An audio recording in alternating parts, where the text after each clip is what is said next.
أعوذ بالله من الشيطان الرجيم. بسم الله الرحمن الرحيم. حاميم تنزيل الكتاب من الله العزيز الحكيم. ما خلقنا السماوات والأرض وما بينهما إلا بالحق وأجل مسمى والذين كفروا عما أنذروا معرضون. سورۃ الاحقاف کی ابتدا ہے، ساتھ ہی ساتھ پارے 26 کی ابتدا ہے، اور حامیم سے شروع ہونے والے سوروں میں سے یہ آخری سورہ ہے، یعنی 7واں سورہ ہے۔ پچھلے ترتیب سے اس طرح پیچھے جملہ 6 سورے گزرے، ہر سورے کی ابتدا حامیم کے ساتھ۔ حامیم اللہ کے ناموں میں سے کوئی ایک نام ہے۔ حامیم الرحمن کا ہی ایک حصہ ہے۔ یا حامیم قرآن کے ناموں میں سے ایک نام ہے۔ قرآن کیا ہے؟ اللہ تعالیٰ کا کلام ہے، اللہ تعالیٰ کی کتاب ہے، لیکن صحیح طور پر، علیحدہ طور پر اس کے معنی کی اور اس کی تفسیر نہیں ملتی۔ سارے اہل علم کے، اہل قرآن کے، اہل حدیث کے، یعنی محدثین کے یہ اندازے ہیں۔ تو صحیح تر یہ ہے، یہ حروف مقطعات ہیں، ان کو علیحدہ علیحدہ پڑھیں گے، اعراب نہیں، اس پر زیر زبر پیش نہیں، لہذا ہے تو ہا، میم ہے تو میم، بس اتنا ہی پڑھیں گے۔ معنی مطالب تو بہت زیادہ جو تعویل کے ذریعے سے ذکر کیے گئے ہیں۔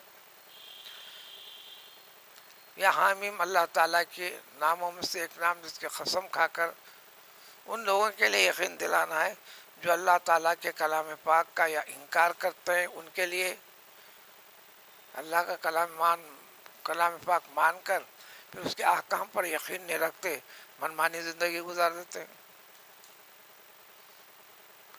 ان کو تاکید کر کر یقین دلانا ہے کہ سب سے پہلے مانو یہ تمہارے اس رب کا کلام ہے جو ہر چیز کا خالق اور مالک ہے، جس نے تمہیں زندہ رکھا ہے، زندگی چلاتا ہے، رزق کا انتظام کرتا ہے، ہر چیز کا اختیار مالک اللہ تعالیٰ کی ذات ہی ہے، بلکہ ساری کائنات کی ہر چیز کا۔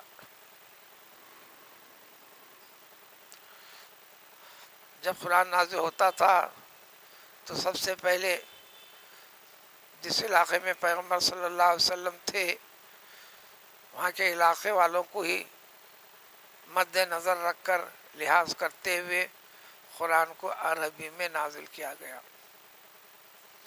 پیغمبر علیہ الصلاۃ والسلام کو عربوں میں سے ایک فرد کا انتخاب فرمایا اللہ تعالیٰ نے۔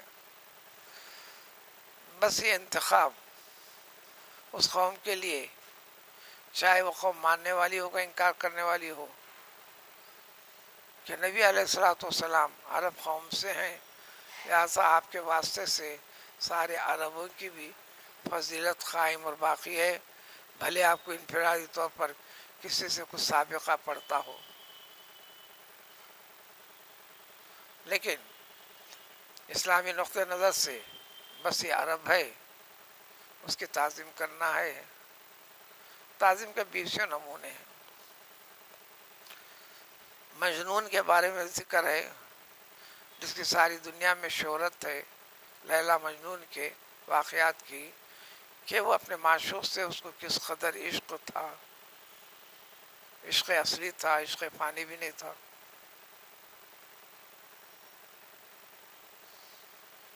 ایک مرتبہ اس کو یوں دیکھا گیا کہ اس کے محلے سے گزر رہا تھا اپنے معشوقہ کے، کتا دکھ گیا، کتے کو پکڑ خوب چومنے چاٹنے لگا۔ لوگوں نے کہا کہ تو یہ کیا کر رہا ہے؟ تو اس نے کہا تم کیا جانو کیا کر رہا ہوں. یہ میرے محبوب اور معشوق کے گلی کا کتا ہے. جہاں وہ رہتی ہے اس محلے میں جو چیز رہتی ہے سب کے سب اتنے ہی زیادہ مجھے محبوب ہیں جتنے کہ میری محبوبہ مجھے محبوب ہے. بس اس کے ہر ایک کرتوت سے ہر ایک حرکتیں جو کمال درجے کی وارفتگی تھی عشق کرنے کی، چاہنے کی، محبت رکھنے کی، تو اس کو سارے کے سارے علماء تو علماء گزرے ہوئے سارے بزرگان دین بھی، اولیاء بھی اپنے مریدوں کی تربیت میں اس کے 20 واقعات کو کس لیے یہ ذکر کر کر کہ بندے کو اپنے رب سے محبت کیسے ہونا ہے، بندے کو اپنے رب کے کلام سے کیسے محبت ہونا ہے، بندے کو اپنے رب کے کلام کے ذریعے سے پیش کیے گئے طور طریقوں سے کس طرح گہرا اور سچا اور حقیقی تعلق ہونا پڑتا ہے. اس تعلق کو باقی رکھنے کے لیے تکافی ہے کہ قرآن کو ناپاکی کی حالت میں ہرگز کوئی ہاتھ تک نہ لگائے. لا یمسہ الا المطہرون شریعت کا حکم ہے. ادب کے ساتھ ہاتھ لگائے، ادب کے ساتھ اس کا اہتمام کرے، ادب کے ساتھ تلاوت کرے، ادب کے ساتھ اس کو بند کر کے رکھے، ادب کے ساتھ ساری کی ساری چیزوں کے اوپر رکھے، اور کوئی چیز کوئی کتاب بھی قرآن کے اوپر نہ رکھی جائے. اسی طرح بات آگے بڑھے گی. اس کے بعد درجہ ہے حدیث نبوی صلی اللہ علیہ وسلم کا. جب حدیث نبوی صلی اللہ علیہ وسلم کی کتاب ہے اس کے اوپر دیگر کتابیں نہ رکھی جائیں.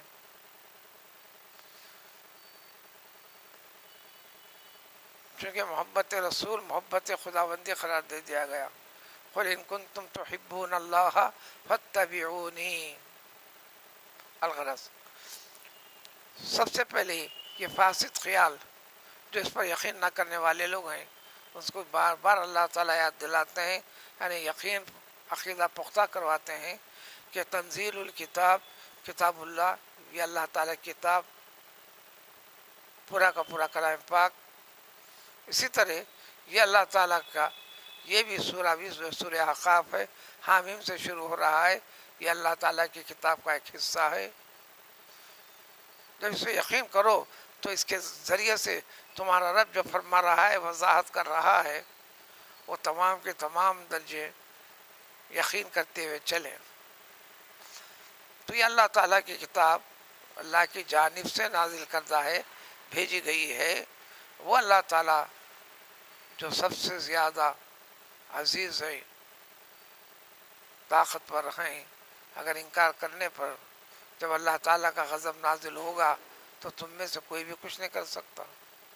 نیز اس کے اندر ہر وہ چیز حکمت اور مصلحت سے بھرپور ہے. انسان کے لیے اس سے بڑی حکمت، اس سے بڑی تاکید اور نصیحت ہو ہی نہیں سکتی.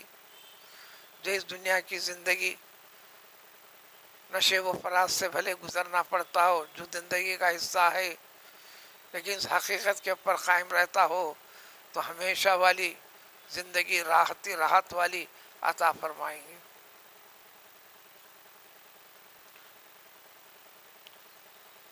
تو کرنا کیا پڑتا ہے؟ اللہ کی قدرت کا نظارہ کرو. پہلے یقین بڑھاؤ کہ ما خلقنا السماوات والارض وما بینہما، تمام آسمان تمام زمین اس کے درمیان میں جتنے مخلوقات ہیں، اے انسان و بشر تم بھی جو رہتے ہو، جو تمہارا بھی وجود ہے، یہ ساری کی ساری چیزوں کو صرف پیدا ہم نے کیا. بتاؤ کسی ایک نے ایسا کیا ہے تو بتاؤ. اور کیوں پیدا کیا؟ ایک حق کی بات بتلانے کے لیے، ایک حق کو ثابت کروانے کے لیے، حق تعالیٰ کی معرفت کروانے کے لیے، تم کو تمہارے وجود کا حقیقت تم کو سمجھانے بتانے کے لیے. اس سے آگے کی نہ سوچو، اس سے آگے نہ قدم بڑھاؤ. جو سوچو کہ قدم بڑھاؤ گے وہ شیطانیت ہے، دنیا داری ہے، نفس پرستی ہے. اور یہ بھی رکھو ایک اس کی مدت بھی مقرر ہے. ساری کائنات کے ہر چیز کو بھی جو پیدا کیا گیا ہے سب کے لیے ایک ایک مدت مقرر کر کے رکھے، جس کو آپ عمر بولو، چاہے جمادات ہو، جمود والی چیزیں ہو، پہاڑ پتھر سے ہو، زمین ہو، درخت ہو، جتنے جانور ہو، آسمان کے ہو، زمین کے ہو، پانی کے ہو، آسمانوں کے اوپر والی مخلوق ہو، یا زمین کی یا زمین کے اندر والی مخلوق ہو.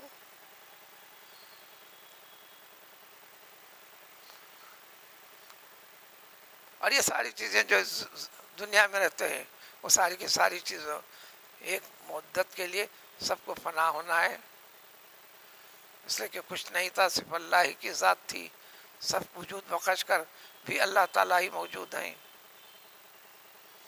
لیکن اس طرح مخفی اور پوشیدہ ہیں کہ آپ سے دور نہیں ہیں. آپ اپنی زندگی کے ہر معاملے میں سوچ لو، جو آپ ایک یقین کر کے آگے بڑھتے ہیں پھر کہیں نہ کہیں رکاوٹ آتی ہے، اس میں روک دیتے ہیں. یہ اللہ کی حکمت ہے. سیدنا علی رضی اللہ تعالیٰ عنہ نے یہ فرمایا، عرفت ربی بفسق العزائم، پوری پختہ ارادے کے ساتھ کسی چیز کے لیے میں آگے بڑھتا ہوں، لیکن کوئی رکاوٹ نہیں رہتی، اس کے باوجود بھی نہیں ہوتی بات، تو سمجھ گیا کہ اللہ تعالیٰ کی ذات ہے. زندگی میں بھی اسی مرحلے میں اللہ تعالیٰ بندوں کی مرضیوں کو پورا کرتا ہے. کبھی یہ ہو تو پھر وہاں اللہ کی ذات سے، اللہ کی رحمت سے مایوس کیسا ہو جاتا ہے، پھر اس میں حکمت کیوں نہیں سمجھتا ہے، پھر اس کے اندر اپنے کسی قسم کی غلط حکمت، غلط تدبیر کو الزام کیوں نہیں دیتا ہے. اللہ تعالیٰ کی ذات تو رحم کرنے کے لیے، گناہوں کو، خطاؤں کو ہٹانے کے لیے ہے. لہٰذا وہ لوگ جو ان ساری چیزوں کا انکار کرتے ہیں اور جنہیں اس قرآن کے ذریعے سے وارننگیں دیتی گئی ہیں، ڈرایا جاتا رہا ہے، ایسا سوچ کے اوپر یہ تمہاری سوچ غلط ہے، ایسا کرنے پر یہ تمہارا کام غلط ہے، ایسا ارادہ رکھ کر چلنے پر یہ غلط ہے، یہ تمہارے لیے وبال جان بنے گا، مر سن کر منہ موڑ کر نکل جاتے ہیں، اہمیت نہیں دیتے، غور و فکر نہیں کرتے، اپنے عقیدے کا، اپنے عمل کا، اپنی زندگی کا جائزہ نہیں لیتے. قل ارأیتم، تو ان سے کہنا ایک سوالیہ انداز میں، بتاؤ تم مجھے، ہمیں بتاؤ تو صحیح، جن چیزوں کو تم بے سمجھ کر دعویٰ کرتے ہوئے وہاں اللہ تعالیٰ کی حکمت کو چھوڑ کر، اللہ کی مرضی کو چھوڑ کر، اللہ کے حکم منشے کے خلاف طور پر ظاہری الفاظ میں بالکل مومن کے مقابلے میں ایمان نہ رکھنے والے یہ پہلے درجے میں ہیں. دوسرے ایمان سے جڑ کر بھی ایمان کے حقیقت سے نہ جڑے رہنے والے، ان سے بتاؤ، ارونی ماذا خلق الارض، ساری کائنات کے اندر، ساری زمین میں کوئی ایک چیز بتاؤ جنہوں ان میں سے کسی نے اس کو پیدا کیا ہو. ٹیکنیکل چیزوں سے بنانا وہ ایک الگ چیز ہے، وہ بھی اللہ تعالیٰ کی دی ہوئی عقل سے ہے. روح جان والی چیزوں کو ہم لہم شرکن، تو سادی سیدھی باتیں ہوئی، تم شرک کرنا کیا یہ بتاؤ، آسمان کے بنانے میں، فلاں مخلوق کے پیدا کرنے میں، زمین کے پیدا کرنے میں کیا اللہ تعالیٰ کی قدرت کے ساتھ کسی نے بھی پارٹیسپیٹ کیا ہے، اس کا تعلق ہے، اس کے ہیلپ ہے؟ جب سب کچھ ہے تو پھر اس کو ایسا درجہ دے رہے ہیں کہ یہ کام انیش کرتا ہے، انیش کرتا ہے، اس سے ہوتا ہے، اس سے ہوتا ہے. ہاں دنیا کے سارے کام سورس سے ہوتے، سبب سے ہوتے ہیں، لیکن طلب کرنا ہے اس سے، جب انہیں راستے فراہم کرتا ہے تو اسباب بناتے چلتے ہیں. اسباب بنانے والی ذات وہ ہے. ایتونی بکتاب من قبل ھذا، اگر ایسا ہے تو یہ نہیں، دنیا کی ابتدا سے اب تک جتنی کتابیں اللہ تعالیٰ نے بھیجے، جتنے انبیاء کرام علیہ الصلوۃ والسلام بھیجے، کہیں ایک بھی ثبوت ملتا ہے تم کو؟ جب یہی رہیں گا نہیں ملتا. او اثارت من علم، یا کوئی علمی بات، جیسا ایک دلیل نقل در نقل، اس قوم نے نقل کر دیا، ذکر کر دیا، پھر دوسری قوم اس کے محاورے کو پھر ریپیٹ کیا، یہ کرا، کیا ایسا بھی کوئی واسطہ دکھتا ہے؟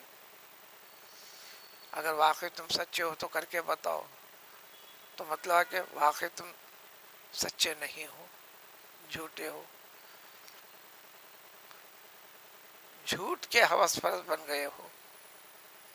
اسی مضمون کو آگے سلسلے کو اور چند آیتوں تک لیں گے، ایک ہی چیز میں کہ اللہ تعالیٰ کی قدرت کو ظاہر کرنا ہے، وہ وحدہ لا شریک ہے، اس کو کیسے کیسے سوچنا ہے، انسان کی عقل سے قریب تر کر کے بتاتے چلتے ہیں۔